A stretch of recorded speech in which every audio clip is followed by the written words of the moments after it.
The biological robot. Today is Sunday, October 5, 2025. Ang tawag sa robot na ito ay mechanical robot. That has already arrived?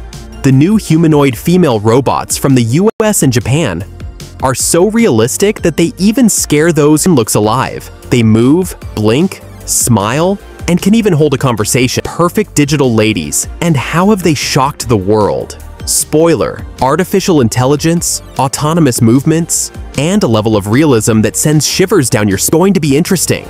Ang robot ng mga Elohim ay tinatawag na biological robot sapagkat ito ay parang tunay na tao at ang balat nito ay gawa sa isang synthetic na material na tulad sa ating balat. Ito ay nagsasalita, kumakain at ang galaw ay katulad sa tunay na tao at ang kaibaan lamang sila ay kumikilos ng ayon kung ano lamang ang ipinrogram sa kanila at sila ay walang damdamin at konsensya.